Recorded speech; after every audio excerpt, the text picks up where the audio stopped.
Bonjour tout le monde, aujourd'hui je vous propose de parler de créativité. Alors on entend parler de créativité tous les jours, au travail, à l'école, dans les médias, et la créativité est aujourd'hui une qualité très appréciée et très recherchée. Mais qu'est-ce que c'est la créativité? Donc je vous propose de voir tout ça en détail dans cette vidéo, et c'est la première vidéo d'une série de 3 portant sur le thème de la T donc dans les prochaines vidéos, je vous montrerai une technique simple, faire de votre enfant quelqu'un de créatif. Et dans une troisième vidéo, je vous parlerai de l'urgence d'éduquer à la créativité. Mais avant toute chose, bienvenue sur ma chaîne, je m'appelle Marc et je suis enseignant dans le primaire. Et je suis passionné par tout ce qui touche à la cognition. Car parler de cognition, c'est parler de la vie intellectuelle, c'est aussi parler de la vie physique, parce que motricité et apprentissage sont liés. C'est aussi parler de psychologie et de spiritualité. Et donc la cognition, c'est vraiment un sujet très vaste et très passionnant. Et donc pour faire court, sur cette chaîne, j'ai pour objectif de vous parler de cognition, de transmission, d'éducation et d'instruction. Donc n'hésitez pas à vous abonner et à commenter. Je vous livre sur cette chaîne un mélange de théorie, disons 20%, et le reste de pratique et d'expérience. Vos commentaires sont toujours les bienvenus et j'ai toujours plaisir à les lire. Donc dans un premier temps, on verra les multiples définitions de la créativité innée de l'individu, surtout de l'enfant. Dans petit b, on verra l'adulte créatif. On verra que la créativité, même si elle disparaît un peu à l'âge adulte, bah, tout de même, elle est toujours présente grâce au langage. On verra aussi la créativité comme processus de résolution de problèmes et on verra un point de vue spirituel sur la créativité. Dans une seconde partie, on verra la puissance de la créativité avec, dans un premier temps, la puissance insoupçonnée de la créativité et dans un second temps, on verra que la créativité peut être aussi collective. Alors, première partie, la créativité, définition. Essayons de définir la créativité. Qu'est-ce que c'est? Même si c'est un peu compliqué, je pense qu'il y a plusieurs définitions, possibles, de la créativité et je peux vous dire que j'ai eu personnellement un peu de mal moi-même à définir, ce que c'est. Donc, pourquoi? Parce que je pense que d'une part, on confond l'état d'esprit créatif, c'est-à-dire, heu, le mode de fonctionnement du cerveau. Ce sont par exemple les personnes qu'on dit créatives par nature, par exemple les artistes et dans un second temps, je pense qu'on confond aussi donc, l'état créatif, l'état d'esprit et on confond aussi la compétence. Alors, petit a, la créativité innée chez l'être humain. Donc, la créativité est innée chez tous les êtres humains et je la vois comme une force, de vie fondamentale et puissante. Une partie de l'âme et on verra plus loin, dans cette vidéo pourquoi. Donc, dans un premier temps, les enfants sont des êtres très créatifs par nature. C'est vraiment quelque chose d'inné chez eux. J'ai en tant qu'enseignant, bah, j'ai jamais vu d'enfants qui ne sont pas créatifs. Voilà. Donc, il faut savoir qui parfois, je vous pose la question, qui parfois n'est pas dérouté par, les enfants, leur façon de penser, leur façon de faire. Ils ont très souvent un point de vue unique, des questions inattendues et pertinentes et en fait, ils remettent très souvent le monde en question, et nous laissent souvent sans voix. Donc il faut savoir que les enfants, ils sont créatifs par nature. Donc concrètement, dans la vie de tous les jours, un enfant peut être créatif avec, un jeu de construction, en faisant par exemple un montage qui n'est pas proposé, dans la notice et ça c'est du vécu, personnel. Tout simplement, il peut être créatif, en dessinant, sur son cahier ou avec ses crayons de couleur ou en fabriquant quelque chose avec des morceaux de bois ou de carton. Personnellement, je me rappelle, enfant, je fabriquais des armures de chevalier en carton et des épées en bois avec mon frère. On s'amusait, à se frapper jusqu'à ce que nos parents, pensent à nous séparer. Voilà, donc ça c'était des bons souvenirs. Donc j'ai envie de dire chaque enfant, parmi, hop, hop, hop, parmi les, citations que j'ai trouvé, celle-ci: «Chaque enfant est un artiste, le problème, c'est de rester un artiste lorsqu'on grandit». Donc ça, c'est Picasso qui disait ça. À l'âge adulte, il faut savoir que la créativité, elle disparaît un peu pour beaucoup d'entre nous, mais, elle ne disparaît pas, totalement. Donc, par exemple, la créativité, elle subsiste chez nous, ce qui nous permet d'émettre et de comprendre, par exemple, un nombre infini de phrases dans notre langue maternelle. Et donc ça, c'est, d'ailleurs c'est le second sens, c'est la seconde définition du mot créativité, du Larousse. Donc je cite, cette définition en 2 points, ouvrez les guillemets, heu aspect de la compétence linguistique représentant l'aptitude de tout sujet parlant une langue à comprendre et à émettre un nombre indéfini de phrases qu'il n'a jamais entendues auparavant et dont les règles d'une grammaire générative sont censées rendre compte. Donc voilà, la créativité, euh, elle est innée chez l'être humain, plus chez l'enfant que chez l'adulte. Alors, deuxième point, l'adulte créatif. Je dis l'adulte créatif, c'est l'adulte dont le cerveau est branché, créatif. Donc c'est, aussi ce qu'on pourrait appeler, de la créativité pure. Donc c'est la créativité pure de l'artiste, c'est la créativité qui, remet tout en question, en permanence. Donc je parle ici de la créativité comme mode de pensée, comme mode de fonctionnement du cerveau, comme vision du monde. Donc je parle ici des fameuses personnes créatives.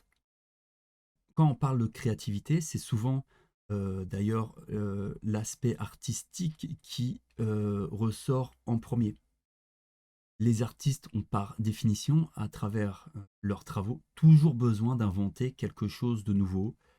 Ils ont toujours besoin de choquer, d'interpeller, de questionner et de remettre en cause l'ordre établi. Donc pour moi, les artistes sont des purs créatifs et leur cerveau, est branché créativité. Donc, leur fonction dans la société ressemble un peu à celle, des fous du roi qui jadis, dans notre histoire, ces fous du roi, de par leur fonction dans la société, pouvaient se permettre de tout remettre en question sans trop prendre de risques. Alors, autre point, la créativité qui permet de s'adapter à un monde changeant. Une autre des définitions de la créativité que j'aime bien et qui est proche de la créativité de l'artiste. Donc on est toujours dans la créativité comme mode de pensée, mais plus terre à terre, puisqu'on est dans le monde, de l'entreprise. C'est la créativité des entrepreneurs qui ont des visions, décalées de l'économie et qui arrivent à l'imposer. Donc de nos jours, c'est surtout vrai, par exemple, dans le monde du numérique, où on parle beaucoup, d'ubérisation et c'est aussi vrai aussi dans la tech avec, par exemple, des grands entrepreneurs comme Steve Jobs ou Elon Musk. Donc, économiquement parlant, on sait très bien que la compétitivité fait de plus en plus rage, entre les entreprises. Et donc pour survivre, les acteurs économiques doivent d'être créatifs et se doivent de se réinventer constamment sous peine de disparaître. Donc voici quelques exemples concrets qui n'ont pratiquement rien inventé, mais seulement, réinventé des concepts qui existaient déjà. Donc par exemple, les taxis sont devenus des Uber. Les livreurs de repas sont toujours à vélo, mais avec une application. Les agences matrimoniales ont laissé place aux sites de rencontres, sur internet donc. Les grands magasins sont aujourd'hui, pratiquement tous sur internet. Les voitures, de plus en plus, n'ont plus de moteur thermique, mais électrique. Et donc un créatif de génie, bien placé, qui sait se cadrer et faire travailler les gens, il fait un carnage de réussite.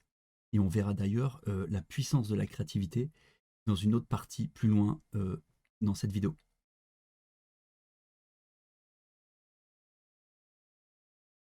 Alors, troisième point, la créativité comme processus de résolution de problèmes. Alors, je vois plutôt cette créativité comme ponctuelle et donc comme une compétence. Une compétence d'ailleurs très recherchée et très appréciée dans le monde du travail. Je pense qu'il s'agit de la créativité de tous les jours. On peut se montrer créatif au travail sans vouloir tout réinventer non plus. On peut se montrer créatif, par exemple, en recherchant une solution originale à un problème. Par exemple, dans le monde de l'entreprise, cette créativité est très valorisée et très recherchée, surtout dans la tech, dans l'ingénierie, dans le marketing, commerce, les sciences. On la retrouve aussi en ressources humaines ou encore chez nous en décoration ou en cuisine. Donc, encore une fois, ce n'est pas la créativité pure comme on a pu le voir dans la partie précédente. Ce n'est pas la créativité des artistes qui, eux, sont câblés créativité, j'ai envie de dire, du matin au soir. Mais là, c'est plutôt une créativité que je vois ponctuelle et qui sert à résoudre des problèmes.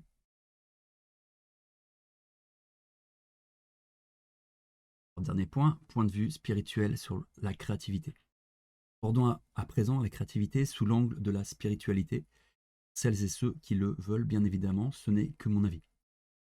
Donc j'ai beaucoup fait de recherches dans les livres et sur Internet pour cette vidéo, afin de vous apporter des informations fiables, précises et pertinentes, mais aucune ne faisait le lien entre créativité et créateur. Pourtant, le lien, eh bien, il est évident. Étymologiquement, les deux mots ont la même racine. Créativité nous vient du latin creare, qui signifie faire naître du néant. Donc parler de créativité, c'est donc parler du créateur qui lui aussi a créé le monde à partir du néant absolu, ex nihilo.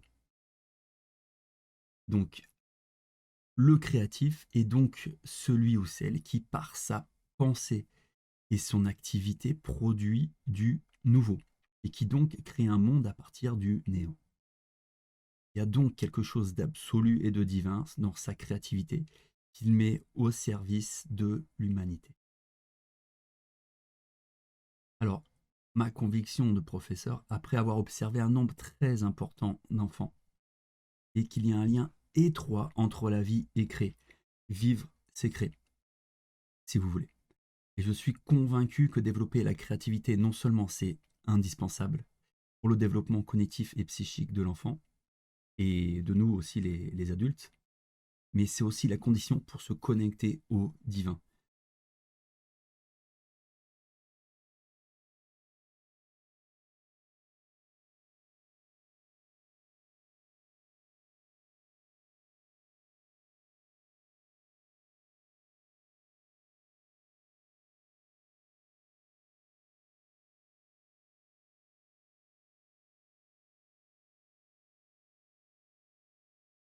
Deuxième partie, la puissance de la créativité.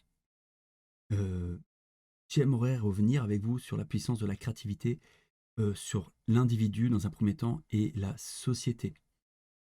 Nous qui sommes professeurs, éducateurs, parents ou de simples curieux, nous savons que la créativité est un gain cognitif pour l'enfant. Comme je vous l'ai dit en début de vidéo, être créatif, c'est se connecter au divin. Et c'est un acte divin que le Créateur nous prête pour le meilleur, espérons. Personnellement, je pense qu'il prend plaisir à nous voir créer, inventer, adultes comme enfants. Et là, je suis convaincu qu'être créatif, c'est une de nos missions de vie sur Terre. Et donc, hier comme aujourd'hui, il y a un gain psychologique à être créatif. c'est faire partie de quelque chose de grand, et participer à quelque chose de grand. Autre point, quel peut être l'impact de la créativité sur la société? Et vous allez voir, c'est géant. Donc reprenons les exemples de Steve Jobs et d'Elon Musk. À chaque fois, il suffit d'une personne avec une idée et une bonne mise en œuvre pour révolutionner le monde. Imaginez donc l'impact sur la société que peut avoir une personne créative. Comment elle peut faire bouger les choses et les mentalités. En fin de compte, regardons notre monde. En fait, notre monde, il est médiocre. Médiocre vient du mot moyen. Si on adopte une vision gaussienne de la réalité, il y a peu de gens nuls et encore moins de très bons, mais beaucoup de gens moyens. Ce monde est donc à l'image de la majorité médiocre. Encore une fois, ce n'est pas un jugement, mais c'est un état de fait. Alors imaginez la puissance insoupçonnée de quelqu'un de créatif sur des gens qui ne le sont pas ou plus du tout, ou qui ont éteint cette compétence euh, universelle et innée, comme j'ai pu vous le montrer dans le début de cette vidéo.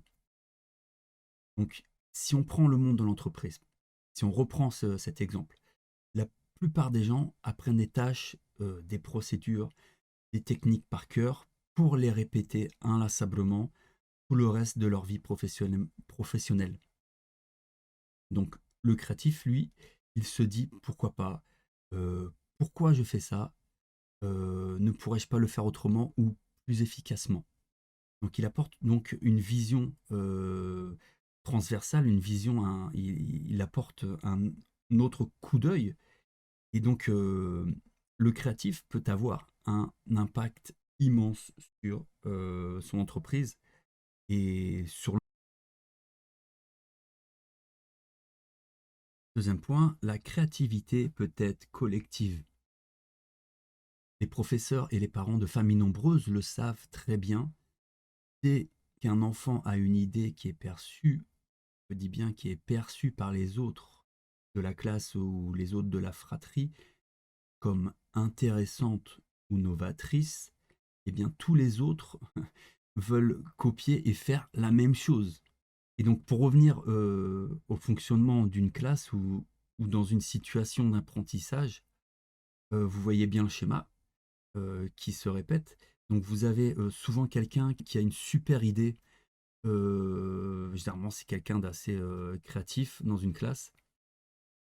Euh, et donc, c'est quelqu'un qui a une super idée qui fait avancer les autres. Donc, voilà, vous avez une percée. Donc, une fois que les autres ont commencé à avoir cette première idée, généralement, ils sont un peu plus en confiance, qui trouvent eux aussi des réponses originales à une problématique donnée. Et donc, voilà, là, vous avez un processus créatif qui, s'il est bien entretenu, s'il est bien cadré par le professeur ou les parents, par exemple, qui font l'école à la maison, voilà. Donc, ça peut faire avancer un groupe. Et donc, en tant qu'enseignant, voilà, c'est quelque chose, vraiment, c'est sympa de voir de telles interactions en classe.